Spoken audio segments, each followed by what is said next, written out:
Naglabas ang panibagong freeze order ang Court of Appeals. Kabilang dyan ang mga ari-arian ni Benguet Lone District Representative Eric Yap at kanyang kapatid na si AXIS Party List Representative Edvic Yap, ayon kay Pangulong Bongbong Marcos.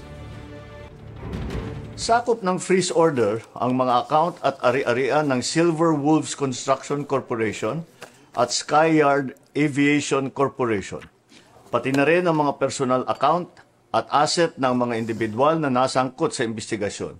Kabilang ay si Congressman Eric Yap at Edvic Yap.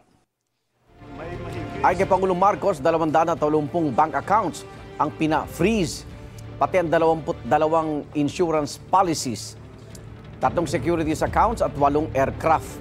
Dahil daw ito sa kanilang pagkakasangkot sa questionabling flood control projects. Susubukan pa namin kunan ng pahayag ang magkapatid na Yap at ang 2 kumpanya.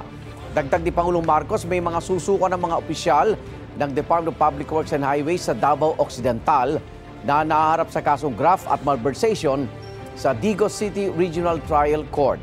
Inaasahang malapit na rin daw ilabas ang arrest warrant para sa kontratistang si Sara Diskaya. Kaugnayan ng halos 100 milyong piso na umano'y Ghost Flood Control Project sa Davao Occidental. Inaasahan na rin nating lalabas ang warrant of arrest na ni Sara Diskaya itong linggong ito at hindi na rin magtatagal ang pag-aresto sa kanya. Igan, mauna ka sa mga balita, mag-subscribe na sa GMA Integrated News sa YouTube para sa iba't ibang ulat sa ating bansa.